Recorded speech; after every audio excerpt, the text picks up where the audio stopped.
In fact, the number of companies we have queuing up to take and pay these teacher interns is bigger than the number of interns we can provide. We want them to be literate of being able to read the room. So I'm going to tell you a story about science, technology, health, and education. There's a concern around the world about how is it that we help young people develop in ways. 第一个是国际化，第二个是数字化，第三个是大学科。当然。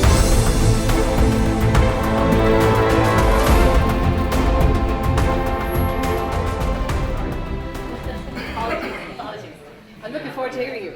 I don't have thanks to the vagaries of internet access, I don't have a handout, but I will share one with links. So mine connects to Janice's because it also has to do with STEM. 3 important contextual factors about Ireland. One is that entry into primary teacher education programs is highly competitive. This means that each year in my institution we take in just over 450 of the really smartest school leavers who want to train to be primary school teachers. It's a 4-year undergraduate degree course.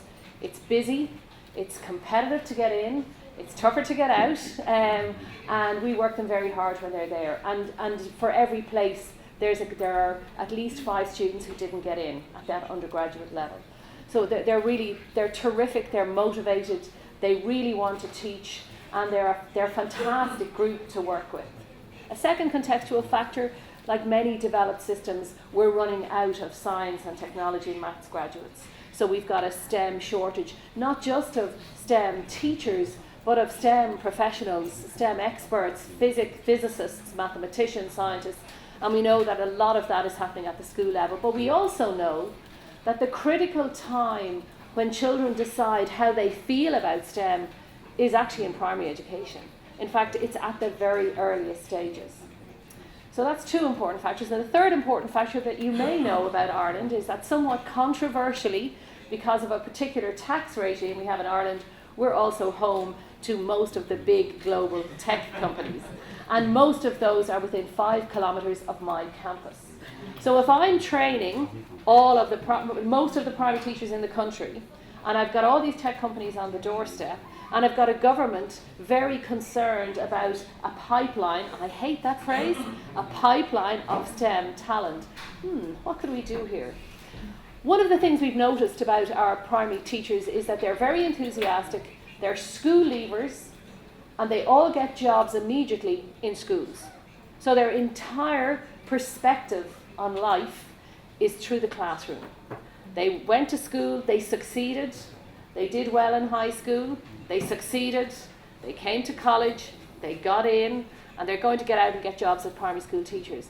While some of them have an interest in STEM and in the science area more generally, and they would have excelled in high school, when they go into their primary education classrooms, they have absolutely no insight into 21st century workplaces, into the way in which STEM is deployed in companies, in science, in technology. How could we overcome this?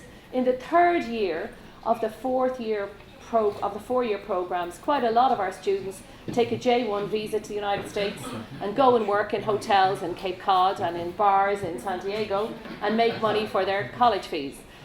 We targeted that group and said, instead of going off on a J1 visa, what if we gave you a well-paid internship in a tech company for the summer of your 3rd year of your teacher education program?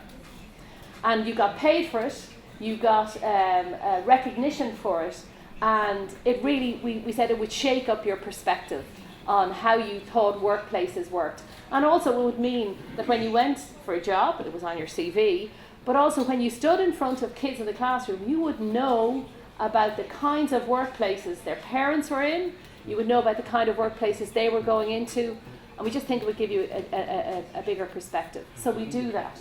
We've piloted now for the last number of years, and it's getting bigger and bigger. In fact, the number of companies we have queuing up to take and pay these teacher interns is bigger than the number of interns we can provide now. So we're looking at including other institutions. It has been a wholly positive experience for the students in terms of seeing things, doing things, being challenged in ways they never imagined. They have joined teams in Microsoft, Google, Facebook, Twitter, engineering companies. The big 5 consulting companies have had them in working on change projects. They've joined startups where there's only 5 staff, and they've joined the project development team in a startup, in an ed tech startup, a bit like the kind of company you might find in the other innovation we heard described this morning, Ed Venture. You know, those kind of startups the students went in. The negative side is a couple of them were immediately hired by the companies or hired on graduation. So if you visit the Microsoft Dream Space in Ireland, all of the education staff are recent graduates of our education programme.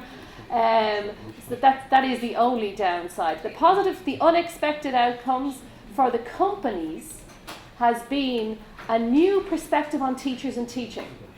So they're getting an insight into the future teachers and the kind of people who are becoming teachers that I think they didn't have before. And that's really positive for relationships with the university. More broadly, it's opened up the education faculty in the university to companies who previously only engaged with the engineering or science faculty, and that has been really positive. For the students, the phrases that they've used has mind-blowing, frightening, challenging, but in the end, incredibly worthwhile. We're still trying to convince more of them to abandon the bar work and the donut selling in Cape Cod for the internship. So far we started with a really small number of 20, we've doubled it to 40. Our aim next summer is to get it over 50. We keep it small because they all have to be paid, they all have to be monitored and supported, and we're still looking at the evaluation to tweak it to get the best deal for them as students, because they're giving up a lot of time, for the relationship with the companies, and also the longer term development of this programme, because we're also seeing, can they take it to the classroom? So when they go in as teachers, can they then build those links with industry into the classrooms where they're working and in the schools where they're working? And we think that has a positive outcome. I used up all my time. Yeah.